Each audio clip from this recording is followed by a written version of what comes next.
Hello friends, I am Umesh Sarkari, lecturer at SPM Polytechnic, Kumte, Solapur.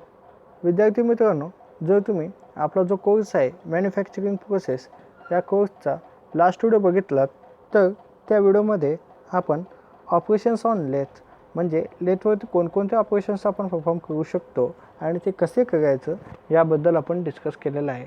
जसं की लेथवरती turning operation म्हणा, facing म्हणा, threading, taper turning आपण कोणकोणत्या पद्धतीने आपण करू शकतो लेथवरती याबद्दल आपण सविस्तर डिस्कस केलेला आहे. तर आजच्या व्हिडिओमध्ये आपण आपला जो नेक्स्ट मशीनिंग प्रोसेस आहे तर त्याबद्दल डिस्कस करणार आहोत. तर तुम्ही बघितलात इंडस्ट्रीमध्ये इंडस्ट्रीमध्ये तुम्ही बघितलात की सगळ्यात जास्त आढळणारे मशीन किंवा कॉमनली आढळणारे मशीन जे आहेत ते लेथ मशीन असतो, ॲज वेल ॲज त्याच्या पाठोपाठच तुम्हाला ड्रिलिंग मशीन देखील पाहायला भेटतात. तर नेमका तुमचा जो ड्रिलिंग मशीन असतो तर म्हणजे त्याचं इंट्रोडक्शन जर आपण बघितलं ड्रिलिंग मशीनचा तर drilling is a material removing or a cutting process in which the cutting tool used a drill bit to produce a circular hole in a solid material. म्हणजे ड्रिलिंग म्हणजे काय हो की ड्रिलिंग हा जो आहे हा कटिंग प्रोसेस आहे, हा एक जो आहे हा कटिंग प्रोसेस आहे किंवा मटेरियल रिमूव्हिंग प्रोसेस आहे टू प्रोड्यूस होल. म्हणजे एखाद्या सॉलिड सरफेसवरती एका सॉलिड बॉडीवरती आपल्याला जर एक होल पाहिजे असेल तर तर काय करावं लागतो, एक रोटेटिंग कटरच्या साहाय्याने एक रोटेटिंग कटर ज्याला ड्रिलिंगमध्ये ड्रिल बीट असे म्हणतात.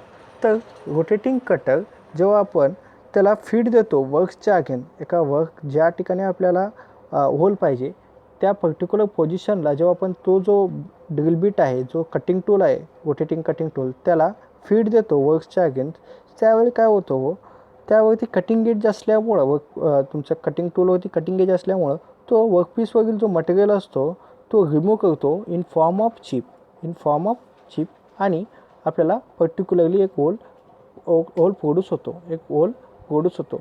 तर या एंटायर प्रोसेसलाच ड्रिलिंग ऑपरेशन असे म्हणतात. तर यामध्ये जो कटिंग टूल यूज होतो तर त्याला ड्रिल बीट असे म्हणतात आणि हा स्पेसिफिकली ज्या मशीनवरती केला जातो, हा जो ड्रिलिंग ऑपरेशन आहे हा स्पेसिफिकली ज्या मशीनवरती केला जातो तर त्यालाच ड्रिल मशीन असे म्हणतात. ड्रिलिंग मशीन किंवा ड्रिल प्रेस असे देखील म्हटला जातो. तर तुम्ही बघितलात ड्रिल मशीनवरती फक्त जॉबवरती होलच करता येतात का हो, तर तुम्ही असं विचार केलात की फक्त ड्रिलिंग मशीनवरती फक्त आपण होलच प्रोड्यूस करू शकतो का, नाही तर तसं नाही. तर ड्रिलिंग मशीनवरती आपण प्रॉपर टूलच्या सहाय्याने म्हणजे डिफरंट टूलच्या सहाय्याने आपण डिफरंट ऑपरेशन्स देखील करू शकतो.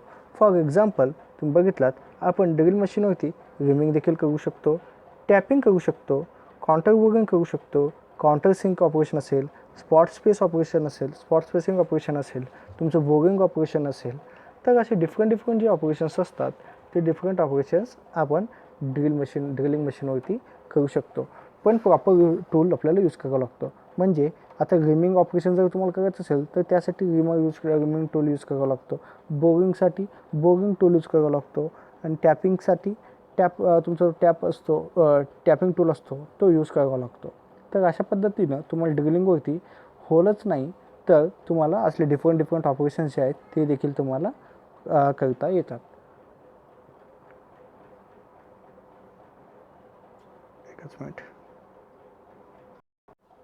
नेक्स्ट पार्ट आहे आपला की common parts on a drilling machine. म्हणजे ड्रिलिंग मशीनवरती कॉमन कोणकोणते पार्ट्स असतात.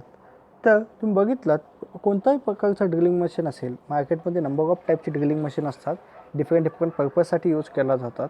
पण कॉमन जे पार्ट्स असतात ड्रिलिंग मशीनवरती ते कॉमन फिक्स असतात आणि त्यांचा फंक्शन देखील जो असतो तो फिक्स असतो. फॉर एक्झाम्पल पहिला महत्त्वाचा पार्ट आहे तो म्हणजे तुमचा बेस. एकच मिनिट. बेस.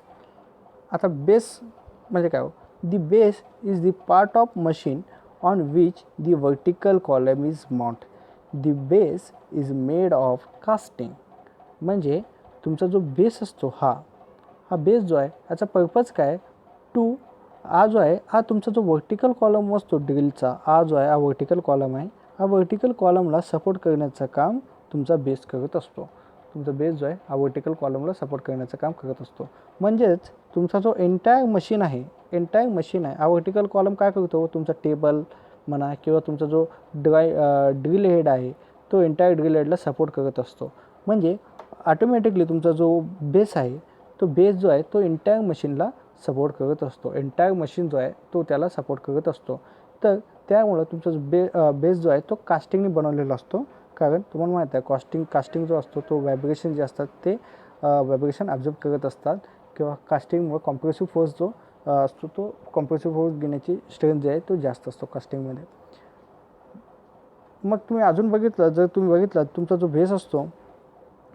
बेस असतो हा बेसवरती तुम्ही इथं बघू शकता यामध्ये स्लॉट्स प्रोव्हाइड केलेले असतात. कारण जेव्हा तुमचा जर जॉब जर म्हणजे मोठ्या साईजचा असेल, लार्ज इन साईज असेल तर ती जॉब जे आहे ते तुमच्या टेबलवरती माउंट करता येत नाही. तर अशा वेळी तुमचा जो जॉब आहे तो डायरेक्टली तुमचा बेसवरती माउंट केला जातो बाय युझिंग दी क्लॅम्प्स. म्हणजे क्लॅम्प्सच्या सहाय्याने ते तुमच्या टेबलवरती डायरेक्टली तुमच्या बेसवरती डायरेक्टली माउंट केला जातो. त्यामुळं हे जे स्लॉट्स आहेत ते स्लॉट्स प्रोव्हाइड केलेले असतात फॉर अ क्लॅम्पिंग पर्पज. हे झालं बेसबद्दल. आणि हा जो बेस आहे हा एक तर तुमच्या फ्लोअरला म्हणजे तुमचा जमीन जो असतो त्याला डायरेक्टली माउंट केलेला असतो किंवा जर तुमचे इथे छोटे ड्रिलिंग मशीन असतील जसं की तुमचा sensitive drill machine for specific purpose, तर तसे मशीन जे असतील तर ते टेबलवरती देखील माउंट केलेले असतात. नेक्स्ट महत्त्वाचा पार्ट आहे कॉलम. आता कॉलम म्हणजे काय? The column is a vertical member of the machine that supports the table and the head containing the all drive mechanism. म्हणजे तुमचा जो कॉलम आहे हा तुमचा वर्टिकल जो पिलर दिसत आहे याला कॉलम असे म्हणतात. तर हा कॉलम जो आहे याला कोण सपोर्ट केलेला असतो? तुमचा बेड जो आहे हा बेडवरती माउंट केलेला असतो. रिजिडली कॉलम जो आहे तो माउंट केलेला असतो. तर हा कॉलम जो आहे तो तुम्ही जर सेन्सिटिव्ह ड्रिल बघितलात, आताचा जो फिगर होता सेन्सिटिव्ह ड्रिलचा एकच, यामध्ये कॉलम जर तुम्ही बघितलात कॉलमचा पर्पज काय हो, तर तो जो आहे तो तुमचा टेबलला सपोर्ट करू शकतो. वर्कचा जो तुमचा टेबल आहे त्याला सपोर्ट करतो, ॲज वेल ॲज तुमचा जो हेड आहे ड्रिल हेड किंवा ड्रायिंग हेड तर त्याला देखील तो सपोर्ट करतो. म्हणजे यामध्ये तुम्ही ते बघू शकता टेबल जो आहे तुमचा तो तुमच्या कॉलम्सच्या अलॉंग स्लाईड होऊ शकतो. यामध्ये रॅक अँड पिनियन मेकॅनिझम, तुम्हाला रॅक दिसत असेल, रॅक आणि यामध्ये पिनियन असतो. तर तुम्ही याला रोटेट करून तुमचा जो टेबल आहे तो स्लाईड करू शकता कॉलमवरती. म्हणजे डिफरंट साईजच्या हाईटच्या म्हणजे डिफरंट हाईटचे जर जॉब असतील तर त्यानुसार तुम्ही टेबल जो आहे तो अप अँड डाऊन स्लाईड करावा लागतो. तर ते अलॉंग दी कॉलम तुम्ही ते स्लाईड करू शकता. म्हणजे कॉलमचं काम काय आहे हो, तुमचा टेबलला सपोर्ट करणे ॲज वेल ॲज तुमचा जो ड्रिल हेड आहे एंटायर हेड त्यामध्ये तुमचा इलेक्ट्रिक मोटार आला, ॲज वेल ॲज तुमचे जे ड्रॉईंग मेकॅनिझम आहेत ते आले आणि तुमचा जो ड्रिलिंग स्पिंडल आहे आणि त्याचा मेकॅनिझम आहे ते सगळ्यांना सपोर्ट करण्याचं काम तुमचा कॉलम करत असतो. तर जर तुम्ही आणि गॅडेल ड्रिल बघितलात, आता हा जो आहे हा गॅडेल ड्रिलचा प्रकार आहे, फिगरमध्ये तुम्हाला दिसत आहे हा गॅडेल ड्रिल आहे. तर यामध्ये कॉलमचा पर्पज काय हो, तर कॉलम जो आहे तो तुमचा जो गॅडेल आर्म आहे हॉरिझॉन्टल जो दिसत आहे हा गॅडेल आर्म आहे. हा गॅडेल आर्मला सपोर्ट करण्याचं काम करत असतो. तर म्हणजे काय हो, तुमचा हा जो गॅडेल आर्म आहे हा गॅडेल आर्म तुमचा जो कॉलम आहे त्यावरती स्लाईड होऊ शकतो अप अँड डाऊन. तर कसं होऊ शकतो, तर इथं तुम्हाला वरती एक मोटार दिसत आहे. तर तो मोटार जो आहे तुमचा जो इथे एक स्क्रू दिसत आहे छोटा, हा स्क्रू आणि यामध्ये नट असतो. स्क्रू आणि नट मेकॅनिझममुळे जेव्हा मोटार रोटेट होतो तेव्हा तुमचा स्क्रू रोटेट होतो आणि तुमचा नट मेकॅनिझम असल्यामुळे या आर्ममध्ये तुमचा आर्म जो आहे तो अप अँड डाऊन स्लाईड होऊ शकतो. या अलॉंग दी कॉलमच्या along up and down slide होऊ शकतो. जेणेकरून म्हणजे डिफरंट हाईटच्या जॉबला तुम्हाला ते ॲडजस्ट करण्यासाठी हा जो तुमचा आर्म आहे तो कॉलमच्या अलॉंग रोटेट होऊ शकतो. कॉलमच्या अलॉंग ते स्लाईड होऊ शकतो. ॲज वेल ॲज तुमचा जो आर्म आहे हा कॉलम्सच्या अलॉंग म्हणजे कॉलम्सच्या अबाउट दी ॲक्सिस, कॉलमचा जो ॲक्सिस असतो त्याच्या अबाउट ॲक्सिस तो रोटेट होऊ शकतो. म्हणजे हा जो ॲक्सिस आहे तर त्याच्या अबाउट देखील रोटेट होऊ शकतो. तर म्हणजे पर्टिक्युलर एखाद्या डिझायर्ड पोझिशनला जर आपल्याला होल पाहिजे असेल किंवा डिझायर्ड पोझिशनला जर आपल्याला ऑपरेशन्स करायचे असतील तर तर त्या डिझायर्ड पोझिशनला स्पिंडलला जाण्यासाठी तुमचा आर्म जो आहे तो रोटेट होऊ शकतो यामध्ये. जर तुम्ही सेन्सिटिव्ह ड्रिल मशीन बघितला तर त्यामध्ये काय होतं, तुमचा टेबल जो आहे तो कॉलमला माउंट असतो, आणि त्यामध्ये जो टेबलचा जो आर्म असतो टेबलच्या खालचा जो आर्म असतो तो 180पर्यंत 180च्या आर्कमध्ये रोटेट होऊ शकतो. म्हणजे डिझायर्ड लोकेशनला जर तुम्हाला एका डिझायर्ड लोकेशनला जर तुम्हाला ऑपरेशन करायचं असेल तर तुम्ही तुमचा जो टेबल आर्म आहे तो तुम्ही रोटेट करू शकता. आणि ॲज वेल ॲज तुमचा टेबल जो आहे सेन्सिटिव्ह ड्रिलमध्ये तुमचा जो टेबल असतो तो टेबल देखील 360मध्ये अबाउट दी सेल्फ ॲक्सिस, म्हणजे तुमचं स्वतःच्या ॲक्सिससोबत तो 360मध्ये रोटेट होऊ शकतो. म्हणजे तुम्हाला ज्या डिझायर्ड लोकेशनला तुम्हाला ऑपरेशन पाहिजे तो डिझायर्ड लोकेशन तुम्ही त्या ड्रिल बिटच्या खाली आणू शकता by using the rotate the table from the on axis as well as जो तुमचा टेबलचा खालचा जो आर्म असतो तो 180मध्ये रोटेट होऊ शकतो. अपग्रेड ड्रिलिंग वगैरे असतील तर त्यामध्ये तो फीचर असतात. तर टेबलचा कॉलमचा पर्पज एवढाच आहे, टू सपोर्ट दी तुमचा आर्म असेल गायडेड ड्रिलमध्ये, किंवा तुमचा जो ड्राईंग मेकॅनिझम असेल पूर्ण ड्रिल हेड असेल त्याला सपोर्ट करण्यासाठी, ॲज वेल ॲज जो तुमचा टेबल असतो सेन्सिटिव्ह ड्रिलमध्ये तर त्याला सपोर्ट करण्याचं काम कॉलमचं असतं. तर नेक्स्ट पॉईंट आहे टेबल. आता टेबल म्हणजे काय तर तुम्ही तर बघू शकता, दी table is mount on the column and is provided with a T-slot to clamp the work directly on the face. म्हणजे तुमचा जो टेबल आहे, तुम्ही सेन्सिटिव्ह ड्रिल बघितला तर टेबल जो आहे तो तुमच्या कॉलमवरती माउंट असतो तुमचा टेबल. आणि टेबलवरती तुम्ही बघू शकता टेबलवरती स्लॉट्स दिलेले असतात, स्लॉट असतात. तर त्या कशामुळे असतात की तुमचा वर्क जेव्हा आपण टेबलवरती ठेवतो तर त्याला क्लॅम्पिंग करण्यासाठी त्यामध्ये त्याला T-slot दिलेले असतात टेबलवरती. तर सेन्सिटिव्ह ड्रिलमध्ये टेबल जो असतो तो कॉलमवरती माउंट केलेला असतो आणि तुमचा टेबल जो आहे तो along the column up and down motion होऊ शकतो due to the rack and pinion mechanism sensitive ड्रिलमध्ये. आणि ॲज वेल ॲज तुम्ही अपग्रेड ड्रिलिंग वगैरे तर त्यामध्ये काय असतो, तुमचा टेबल आर्म असतो, तर टेबल आर्म जो असतो तो अबाउट दी कॉलम 180 आर्कमध्ये ते रोटेट होऊ शकतो. आणि ॲज वेल ॲज तुमचा जो टेबल असतो म्हणजे आर्मवरती ठेवलेला जो टेबल आहे तो स्वतःच्या ॲक्सिससोबत 360मध्ये रोटेट होऊ शकतो. त्यामुळं तुम्हाला जर एखाद्या वर्कपीसवरती एखाद्या डिझायर्ड पोझिशनला जर तुम्हाला ड्रिल पाहिजे असेल तर तो डिझायर्ड पोझिशन तुमच्या स्पिंडलपाशी आणण्यासाठी तुम्हाला एक तर तुमचा टेबल जो आहे तो 180मध्ये म्हणजे ज्या पर्टिक्युलर पोझिशनला पाहिजे त्या पर्टिक्युलर पोझिशनला तुम्ही रोटेट करू शकता, तुमचा टेबल आर्म रोटेट करू शकता, म्हणजे एकूण तुम्ही त्या डिझायर्ड पोझिशनला तुम्ही ड्रिल करू शकता. तर टेबलचं फंक्शन एवढंच आहे की टू होल्ड दी वर्क. आणि जर तुम्ही तुम्ही जर तुमचा गायडेड ड्रिल बघितला तर त्यामध्ये टेबलला मोशन नसतो. तुम्ही बघू शकता टेबल जो आहे तो डायरेक्टली बेसवरती माउंट केलेला आहे, टेबलला मोशन नसतो. पण जे आपल्याला जर एका डिझायर्ड पोझिशनला पाहिजे असेल ड्रिल म्हणा किंवा एखादी ऑपरेशन तर तो डिझायर्ड पोझिशनला स्पिंडल आणण्याचं काम कोण करतो, तुमचा जो आर्म असतो हा आर्म करत असतो. म्हणजे आर्म काय करतो, एक तर तो रोटेट होऊ शकतो अबाउट दी कॉलम, किंवा तो अबाउट दी कॉलम तो स्लाईड होऊ शकतो. आणि ॲज वेल ॲज तुमचा आर्मवरती तुमचा जो ड्राईव्ह हेड आहे हा ड्राईव्ह हेड स्लाईड होऊ शकतो. म्हणून त्यामुळे तुम्हाला ज्या डिझायर्ड पोझिशनला तुम्हाला होल पाहिजे त्या डिझायर्ड पोझिशनला तुम्ही ड्रिल बिट आणू शकता. नेक्स्ट आहे गायडेड आर्म. आता गायडेड आर्म म्हणजे काय, आता हे आतापर्यंत जे आपण बघत आहोत हे हॉरिझॉन्टल पार्ट, तर यालाच गायडेड आर्म असे म्हणतात. It is mounted on the column and extended horizontally over the base. हा जो आहे हा कॉलमवरती माउंट केलेला असतो आणि एक्सटेंडेड पार्ट असतो ओव्हर दी बेस, म्हणजे बेसच्या अलॉंग तो एक्सटेंडेड असतो. तर it has a guideways on which drill head slides.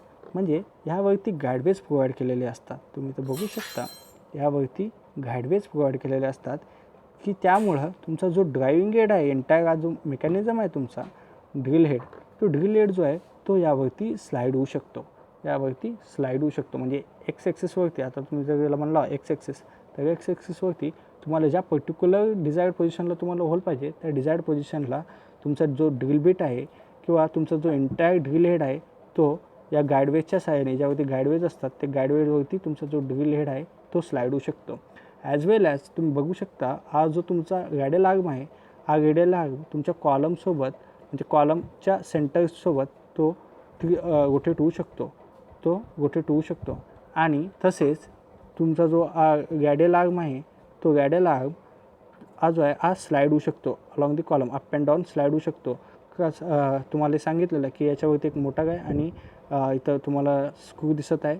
तर स्क्रू नट मेकॅनिझमनुसार जेव्हा मोटर रोटेट होतो तर स्क्रू रोटेट होऊन स्क्रू नट मेकॅनिझमनुसार तुमचा जो गॅडेल आर्म आहे तो अप अँड डाऊन मोशन होऊ शकतो for the desired height maintain करण्यासाठी. जर जॉबची हाईट जर वेगवेगळे असतील तर त्याला पर्टिक्युलर हाईटसाठी तुम्ही गॅडेल आर्मला तुम्ही अप अँड डाऊन मोशन देखील देऊ शकता. म्हणजे यामध्ये गॅडेल ड्रिलमध्ये तुम्ही एंटायर जो तुमचा कंट्रोलिंग आहे म्हणजे ज्या डिझायर्ड पोझिशनला तुम्हाला ड्रिल पाहिजे तो तुमच्या आर्मवरनं डिपेंडिंग असतो. म्हणजे आर्मला तुम्हाला रोटेट करता येतो, आर्म तुमचा ॲक्सेसवरती स्लाईड होऊ शकतो आणि वायवरती पण स्लाईड होऊ शकतो, अप अँड डाऊन पण मोशन होऊ शकतो. आणि त्याचं फंक्शन आर्म काय करतो याच्यात, तर तुमचा जो एंटायर ड्रिल हेड आहे तो एंटायर ड्रिल हेडला सपोर्ट केलेला असतो. लास्ट पॉईंट आहे, नेक्स्ट पॉईंट ड्रिल हेड. आता ड्रिल हेड जर तुम्ही तर बघू शकता हा जो ब्लॉक दिसत आहे हा ड्रिल हेडचा ब्लॉक आहे. It is mounted on the guided arm and drive the drill spindle. म्हणजे हा जो आहे हा ड्राईव्ह हेड तुमचा जो ड्रिल तुमचा गॅडेल आर्म आहे त्यावरती माउंट केलेला असतो. आणि यामध्ये नंबर ऑफ गिअर मेकॅनिझम असतात की ज्याच्यामुळं तुमची जो ड्रिल स्पिंडल आहे त्या ड्रिल स्पिंडलला डिफरंट स्पीड तुम्हाला मेंटेन करता येतो. म्हणजे as per the required feed and speed. म्हणजे तुम्हाला माहीत आहे की मटेरियल वर्कपीसच्या मटेरियलनुसार म्हणा किंवा ऑपरेशनवरून तुम्हाला स्पिंडलचा जो स्पीड असतो किंवा तुमचा कटिंग स्पीड असतो किंवा फीड असेल तो तुम्हाला व्हॅरी करावा लागतो. तर तो पर्टिक्युलर स्पीड म्हणा फीड म्हणा तो अचीव करण्यासाठी तुम्हाला यामध्ये गिअर मेकॅनिझम द्यावा लागतो. तर हा एंटायर जो गिअर मेकॅनिझम असेल किंवा तुमचं जो स्पिंडल रोटेशन असेल हा जो आहे हा सगळं कंट्रोल कोण करतो, हा ड्रिल हेड जो आहे यामध्ये हे सगळे जे आहेत ते मेकॅनिझम माउंट केले. म्हणजे ड्रायव्हिंग मेकॅनिझम जो आहे तो या ड्रिल हेडमध्ये असतो. तर हा ड्रिल हेड जो आहे तो गॅडेल आर्म ड्रिलिंग असेल तर ते गॅडेल आर्म जे आहे तो या ड्रिल हेडला सपोर्ट केलेला असतो. In some of the drill machine the drill head may be adjusted up and down for the accommodating the different height of the work in addition to the table adjustment. म्हणजे काही drill मशीनमध्ये तुम्ही हा जो तुमचा drill head आहे हा drill head देखील अप अँड डाऊन होऊ शकतो. कारण डिफरंट हाईटचे तुमचे जॉब असू शकतात. मग त्यावेळी तुमचा जो तुमचा ड्रिल हेड आहे तो एंटायर ड्रिल हेड जो आहे तो अप अँड डाऊन मूव होऊ शकतो. तुमचा टेबल देखील अप अँड डाऊन मूव होऊ शकतो ॲज वेल एज तुमचा जो ड्रिल हेड आहे तो देखील अप अँड डाऊन मूव होऊ शकतो. आणि तुम्ही बघू शकता लाईटर जर लाईट वेटचे जे तुमचे ड्रिलिंग आहे जसं की सेन्सिटिव्ह ड्रिलिंग म्हणा तर यामध्ये तुम्ही बघू शकता कॉलमच्या एका साईडला तुमचा मोटर असतो आणि दुसऱ्या साईडला तुमचा ड्रॉईंग मेकॅनिझम असतात. म्हणजे यामध्ये तुमचे पुली आणि गिअर मेकॅनिझम असेल आणि तुमचा जो रॅक अँड पिनियन असेल की तुमचा स्पिंडलला अप अँड डाऊन मोशन करण्यासाठी तुम्ही हँड थ्रू त्याला रोटेट करू शकता. तर हे म्हणजे असं डिफरंट म्हणजे हे जे आहे मोटर एका साईडला आणि पूर्ण एंटायर ड्रायव्हिंग मेकॅनिझम एका साईडला. तर वेट जो बॅलेन्सिंग पर्पजसाठी हे जे दोन्ही आहेत हे एकमेकांच्या म्हणजे ॲपोजिटली कॉलमच्या अपोजिटली ते माउंट केलेले असतात. तुम्ही बघू शकता in lighter machine the drawing motor is mounted at the rear end and the head counter balancing the weight of the drilling spindle. म्हणजे तुमचा जो एड असतो तो एड एका साईडला असतो आणि तुमचा जो मोटर असतो ड्रॉईंग मोटर तो एका साईडला असतो. कारण तुमचा जो वेट आहे तो बॅलन्स करण्यासाठी त्याचा पर्पज होतो लाइटर मशीनमध्ये. तर हे झालं basic components on the drill आणि त्यांचा फंक्शन. तर नेक्स्ट व्हिडिओमध्ये आपण जे नंबर ऑफ टाईप्सचे जे ड्रिलिंग मशीन्स आहेत आणि ते आपण डिस्कस करणार आहोत आणि त्या पर्टिक्युलर ड्रिलिंग मशीन कोणत्या ऑपरेशनसाठी यूज करतात आणि ते आपण सविस्तरमध्ये पाहणार आहोत. तर भेटूया नेक्स्ट व्हिडिओमध्ये. थँक्यू.